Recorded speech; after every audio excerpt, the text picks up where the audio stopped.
Alors on entre dans le message que j'ai préparé pour vous ce matin, qui sont les dernières paroles de Jésus. J'ai retenu les 7 dernières paroles de Jésus au moment de la crucifixion, au moment où il part pour la croix. Et donc il y a plusieurs choses très très importantes qui se passent.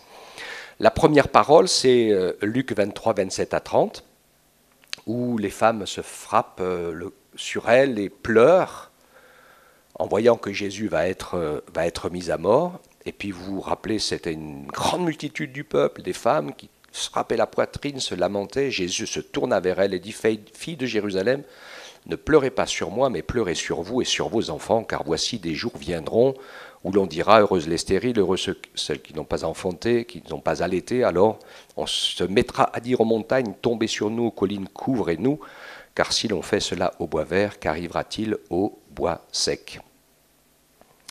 Ce que je voudrais retirer de cette première parole de Jésus, c'est que Jésus connaît sa condition finale. Il sait pourquoi il est venu sur la terre, il est venu pour la croix. C'est l'objectif suprême, car sans sa mort sur la croix, il n'y a pas de pardon ni de salut pour personne. Donc c'est l'accomplissement de sa volonté. Cet accomplissement de sa volonté, elle a été étayée par une démonstration d'esprit et de puissance de la part du Seigneur, avec des paroles de guérison, de connaissance, de sagesse, de puissance, qui ont démontré qu'il est le chemin, la vérité et la vie, que nul ne vienne au Père que par lui, et Jésus le sait, depuis le début, elle se terminera par la croix, mais aussi, bien sûr, par la résurrection. Jésus connaît aussi les futures persécutions qui vont arriver avec la destruction de Jérusalem. Cet accomplissement de parole, il dit prier pour que cette fuite n'arrive pas en hiver, malheur aux femmes enceintes, etc. Il parle de la destruction de Jérusalem à ce moment-là, qui a été une calamité affreuse quand Titus a envahi, détruit Jérusalem, brûlé le temple, massacré tous les gens qui étaient dans la ville, pratiquement tous. Il est dit que les chevaux pataugeaient dans le sang jusqu'à la sangle dans les rues basses de Jérusalem. Vous imaginez un peu l'horreur de ce qui s'est passé. Et c'est de cela que Jésus parlait. Le Seigneur connaissait toutes ces choses. Pour nous, l'enseignement, le Seigneur nous encourage à avoir la connaissance des temps dans lesquels nous vivons. Les religieux et les gens du temps de Jésus, ils n'avaient pas fait attention, ils ne se rendaient pas compte qu'ils étaient dans le temps de l'accomplissement, de l'arrivée du Messie. Et Jésus leur disait, vous savez prédire la météo, et vous ne voyez pas dans quel temps vous êtes.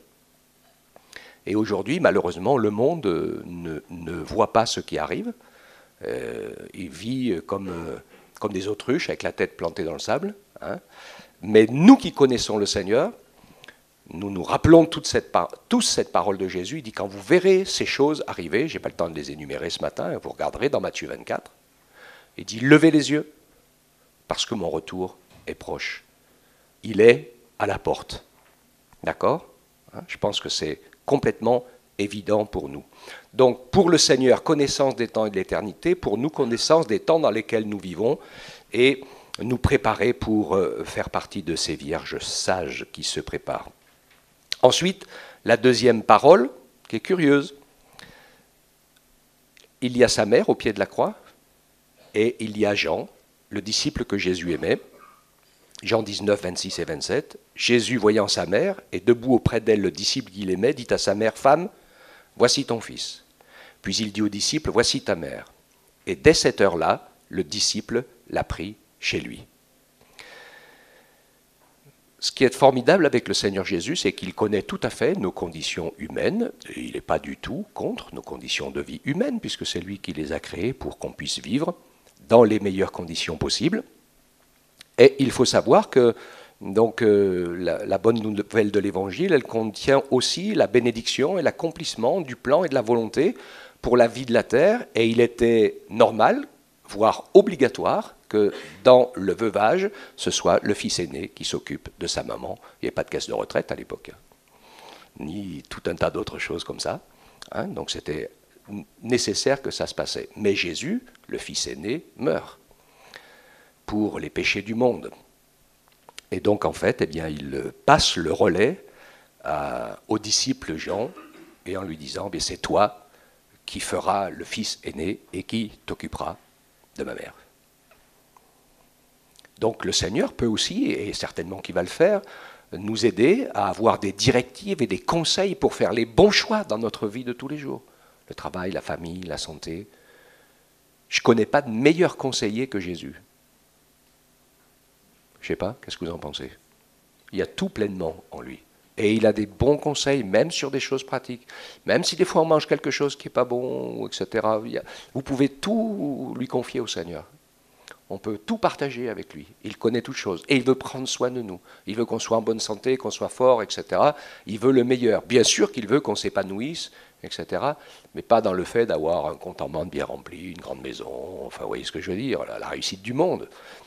S'il le fait, pourquoi pas, hein, s'il y a des gens que le Seigneur a conduits dans ce chemin-là pour pouvoir fortifier et soutenir l'œuvre de Dieu de manière facile et généreuse. C'est une manière comme une autre, tout à fait essentielle de servir le Seigneur. Il n'y a pas de souci. Hein. Mais voilà, ce n'est pas de recherches égoïstes dans ce domaine. Ok ? Donc le Seigneur est le meilleur des conseillers. Ensuite, j'ai pris comme troisième parole Luc 23, 34. Jésus crucifié prie son Père et dit « Père, pardonne-leur car ils ne savent pas ce qu'ils font. » Et eux, pendant ce temps, ils se partagent ses vêtements en tirant au sort. Donc ils sont très occupés à profiter de la situation.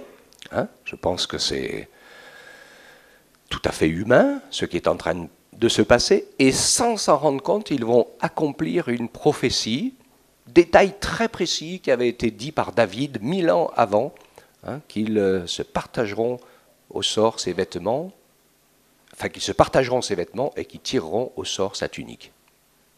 Parole mystérieuse, mais qui a été accomplie parfaitement, puisque Jésus avait eu le cadeau d'une tunique assez exceptionnelle, sans couture, donc ça valait beaucoup, et évidemment, ils l'ont tirée au sort pour savoir à qui elle serait. Voilà donc les soucis de ceux qui étaient en train de crucifier Jésus.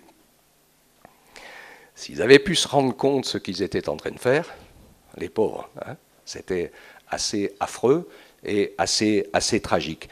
Mais Jésus dit « Père, pardonne-leur ». Je voudrais relever un point qui me paraît très très important, parce que les gens qui étaient anti-juifs, etc., disent que c'est un peuple diicide, parce qu'ils ont tué Jésus. En fait, c'est quand même les Romains qui ont tué Jésus, hein, parce que les Juifs, ils n'ont jamais osé, mais enfin, ils ont fait tout ce qu'il fallait pour qu'il le soit. Donc, aussi bien les religions que tous les hommes. Mais en fait, dans cette prière de Jésus, les uns et les autres, il n'y a personne qui est plus responsable de la mort de Jésus, l'un que l'autre. C'est nos péchés, à tous, qui sont responsables de la mort de Jésus. Il a offert sa vie, parce que pour pardonner nos péchés, il n'y avait pas d'autre moyen que d'offrir sa vie parfaite en sacrifice à notre place. Donc je ne vois pas pourquoi il y aurait un jugement plus fort sur les uns que sur les autres. D'ailleurs que les premiers chrétiens des premières églises étaient presque exclusivement juifs, pendant longtemps majoritairement juifs, même si tout le peuple juif et surtout les leaders politiques et religieux n'ont pas suivi. Mais la véritable Église de Jésus-Christ n'a jamais été suivie par aucun leader politique et religieux, heureusement. Et quand c'est arrivé et que la politique et la religion s'en est emparée, ils n'ont fait que tuer la vraie foi et fabriquer une religion qui est, quelque part, je le dis parce que c'est un vrai scandale, parce qu'on transforme en religion, on transforme en formules toutes faites qui n'ont aucun impact des paroles qui devraient emmener les gens à naître de nouveau et rencontrer Jésus. Hein, et donc ça, c'est d'une extrême gravité. Alors, Père, pardonne-leur. Donc Jésus nous rappelle sa mission centrale, bien sûr, apporter le pardon des péchés, ce qui est indispensable, obligatoire, et qu'on ne peut pas contourner pour avoir de salut. Acte 4.12 nous dit « Il n'y a de salut en aucun autre, car il n'y a sous le ciel aucun autre nom qui a été donné parmi les hommes, par lequel nous puissions être sauvés. » Amen. Puis ça nous parle aussi de manière personnelle, puisque vous le savez comme moi, nous sommes appelés, nous qui sommes ses enfants, à vivre dans le pardon. Dieu veut nous amener à pardonner vraiment si on nous a offensés, à trouver le vrai pardon. Et puis, il veut nous emmener aussi à demander pardon si on a offensé quelqu'un. Les deux sont vrais. Et ça, c'est la force de la foi chrétienne. C'est du pratique, pratico-pratique. Hein, et c'est essentiel. Notre vie chrétienne est construite là-dessus, vous le savez. Parole suivante, Luc 23, 43. Et Jésus dit au brigand qui était crucifié avec lui sur la croix, c'est le brigand sur la croix qui lui dit « Jésus, souviens-toi de moi quand tu viendras dans ton règne. » Et Jésus lui répondit « En vérité, je te le dis, aujourd'hui, tu seras avec moi dans le paradis. » Alléluia. L'entrée dans le paradis est devenue possible le jour de la mort de Jésus où il a expié nos péchés. Qu'est-ce qui se passait avant? L'Écriture nous le dit.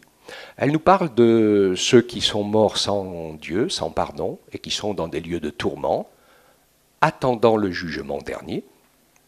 Et puis elle nous parle de tous ceux qui sont morts dans la foi, dans l'espérance du salut, dans la crainte de Dieu, dans la recherche de la vérité de Dieu, de l'amour du Seigneur. Et avant Jésus, tous ceux-là, qui sont morts dans cette attitude de foi et de recherche, comme le pauvre Lazare, eh bien ils sont dans un lieu qui est appelé le sein d'Abraham. C'est-à-dire c'est le lieu où va, un lieu de repos, de paix, formidable, où allaient tous ceux qui mouraient dans l'attente du salut. Mais, et c'est très important, personne ne pouvait entrer dans le paradis tant que Jésus n'était pas mort. Et quand Jésus meurt, il s'en va avec le brigand et tous les autres. Je pense qu'il s'est passé un événement spirituel qui a été marqué par la nuit, le voile déchiré. Il y a des morts ressuscités. Vous savez qu'il y a eu de nombreux morts qui sont revenus à la vie au moment où Jésus... Et ça, c'était vraiment un signe, je pense, qu'il y a eu un mouvement dans le monde spirituel incroyable de toutes les âmes mortes dans la foi, qui attendaient l'accomplissement du pardon et qui sont toutes parties ensemble dans le paradis de Dieu avec Jésus. C'est un sacré mouvement de foule. Ouais. Les hommes ont bien vu qu'il se passait des trucs incroyables au moment de la mort de Jésus. Ça secouait comme il faut de partout. Mais le plus bel événement, c'est celui-là. Et depuis, tous ceux qui meurent dans la foi et qui ont fait la paix avec Dieu s'en vont dans le paradis. Et puis quand Jésus viendra nous prendre dans les nuées du ciel, eh bien nous entrerons avec lui tous ensemble dans le ciel pour le grand repas des noces de l'agneau. Mais personne ne rentre dans le ciel tant que le peuple de Dieu n'est pas complet. Ok? Ça marche?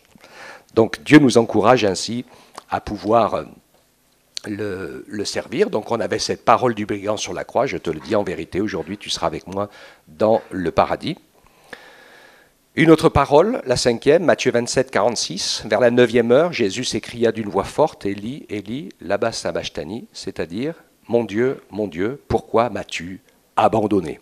On retrouve cette parole dans Marc 15, 33. C'est une parole très très forte. C'est le moment le plus terrible de Jésus, puisque c'est le moment où tous nos péchés, nos maladies et toutes nos horreurs vont sur lui, et que donc le Père détourne le regard, et que la communion est coupée jusqu'à ce que Jésus meure.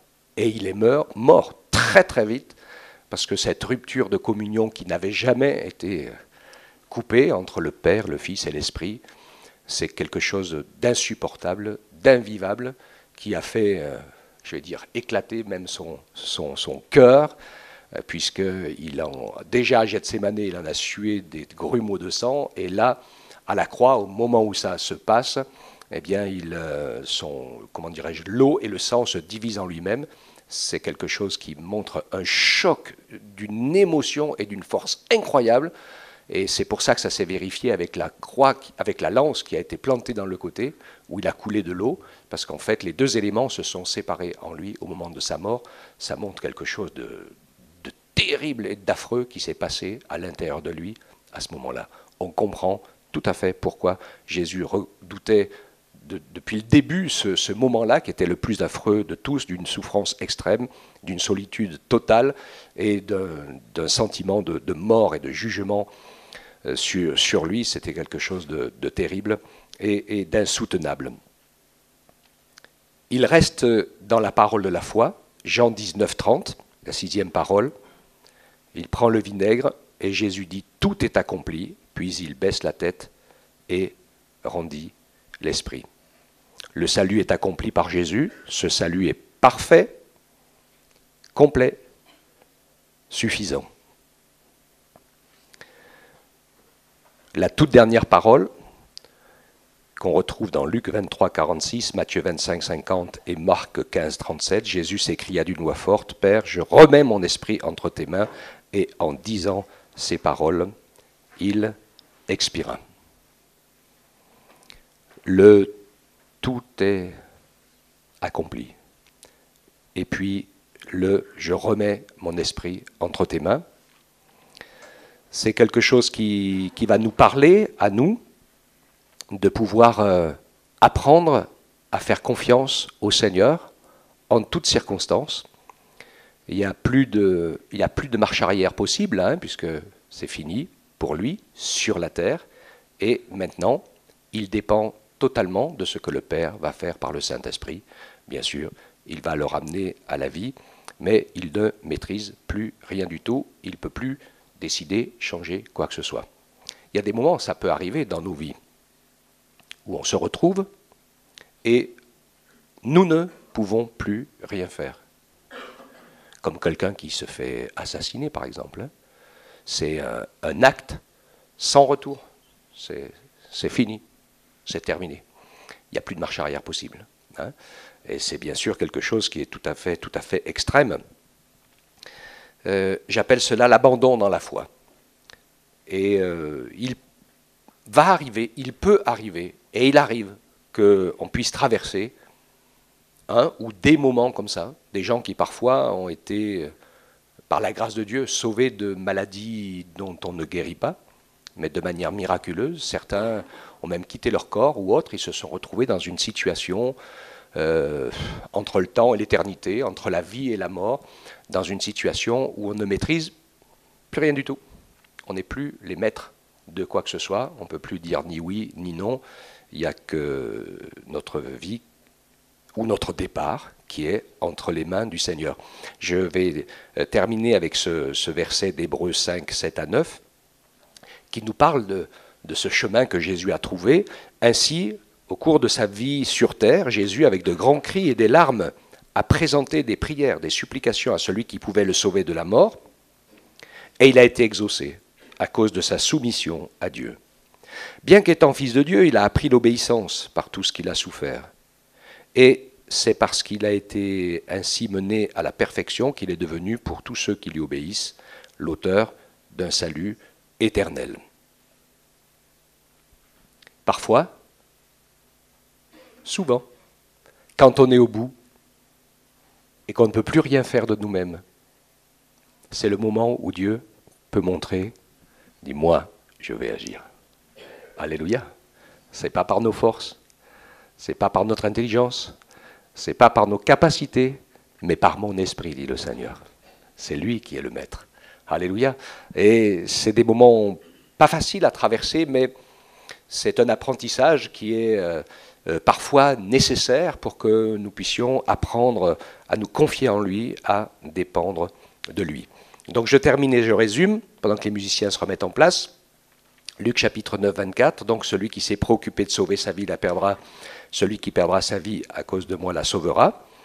Donc, premier élément que je retire de la première parole de Jésus, c'est apprendre à lui faire confiance, au sens du fruit de l'esprit, c'est-à-dire ne pas se laisser impressionner par les circonstances. Il se pourrait que les circonstances de votre vie aillent beaucoup mieux. Et il se pourrait aussi, parce que ça le fait pour plusieurs, que finalement, eh bien, leur vie chrétienne devienne légère. Ça vous parle, ça? Il y en a qui, plus ils sont bénis, et je crois que c'est humain, hein, plus on est béni, moins on est spirituel. Moins on a besoin de Dieu, parfois. C'est le risque, hein? On est rassuré, tout va bien, on a tout ce qu'il faut. On dépend moins du Seigneur, on dépend plus de son compte en banque, etc. Ouais, c'est un danger, hein? Il faut être attentif à cela. Garder la confiance en Jésus, Garder la connaissance des temps, c'est ce que je dis tout à l'heure, c'est pour ça que je vous ai fait résumer, sachant que il y a quelqu'un, il n'y a pas longtemps, qui a prophétisé qu'il y aurait peut-être un petit moment de guerre civile dans notre pays. Ah, et qu'est-ce qu'on fait si ça arrive? Ça peut, hein? Ou pas. Mais, où est notre bonheur? Ne pas vivre un évangile désincarné, quand Jésus s'est occupé de sa mère, nous aussi, de pouvoir vivre la parole de Dieu, prendre soin des nôtres, faire de notre mieux pour pouvoir bénir les nôtres au nom du Seigneur, que ce que nous croyons et vivons soit concret, que ce ne soit pas simplement un amour et un pardon philosophique, mais que ce soit une réalité, que nous puissions vivre le pardon sous ces deux formes, dans tous les sens, parce que ce pardon que Jésus nous accorde et que nous pouvons accorder aussi, j'en profite pour soulever quelque chose. Attention, parfois, il y a des personnes qui connaissent le Seigneur, qui ont fait quelque chose de très grave contre quelqu'un, qui ont jamais réparé, et puis qui disent « j'ai demandé pardon à Dieu ». Ah, s'il y a quelque chose qui s'est passé, dont le Seigneur te met conscience, où tu as vraiment conscience, parce que si c'est passé quelque chose de compliqué, je pense qu'on en a conscience, eh bien c'est le pardon, il doit être demandé ou accordé avec la ou les personnes concernées. D'accord? Il ne faut pas se tromper de cible, là. Hein?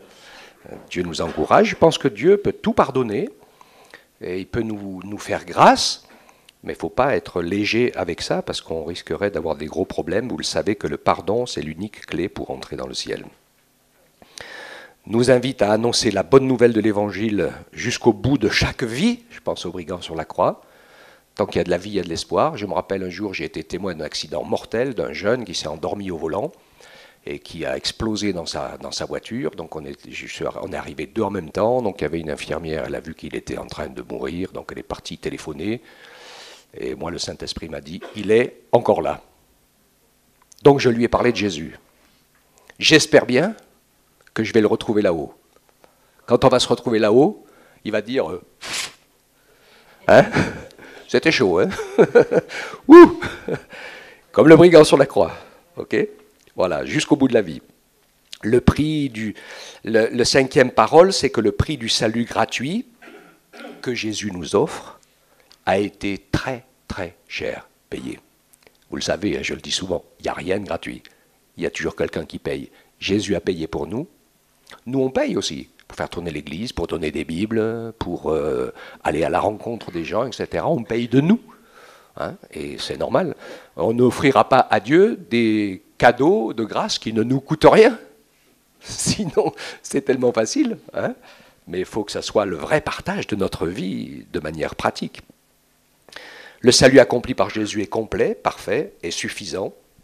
Et le Seigneur veut que nous puissions apprendre à nous abandonner dans la foi en lui faisant confiance. C'est ce qu'on appelle la mort à soi-même, hein, le renoncement à soi-même, de savoir que parfois on peut traverser des circonstances où on ne maîtrise plus, mais le Seigneur est là. Comme pour Pierre, pour marcher sur l'eau. Moi, je trouve que l'expérience de Pierre qui marche sur l'eau, elle est toute positive. Parce qu'on dit, oh Pierre, il n'a pas eu la foi. Ça nous arrive à tous, à un moment donné, d'avoir la foi qui a un peu des hauts et des bas. Moi, ce que je sais toujours, c'est que c'est le seul qui a enjambé la barque. Hein. Parce que nous, des fois, on fait comme les disciples dans la barque, et on dit, oh, il a manqué de foi quand même. Oui. Enfin, en attendant, il y est allé. Et je sais que quand on y va, eh ben, c'est toujours à des moments où là là, on a un peu peur, mais je sais aussi, et vous l'avez vu, que Jésus ne l'a pas laissé couler. Hein. Il ne l'a pas laissé couler, non? Non, non. Hein, il l'a aidé, même quand il défaillait, que c'était un peu compliqué. Il l'a pris par la main et puis il l'a encouragé à se ressaisir et pas se laisser emporter par les circonstances. Amen. Merci Seigneur pour tout ce qu'il a dit, qui est tellement important pour nous dans notre vie, à ses côtés, tout ce tout accompli extraordinaire du don de lui-même. Et que le Seigneur nous permette de construire notre vie chrétienne sur tous ces éléments, sans nous laisser apeurer par des choses difficiles qui pourraient arriver, ou nous laisser aveugler par tout ce qui va très très bien et qui pourrait nous faire lâcher l'essentiel, notre relation avec Dieu et le salut de ceux qui nous entourent. Amen. Que Dieu soit béni. Que ce matin, dans cette nouvelle année, nous puissions non seulement adorer le Seigneur, mais lui offrir nos cœurs, nos corps, nos pensées, et pas seulement le dire, mais le chanter. Prends tout, Seigneur.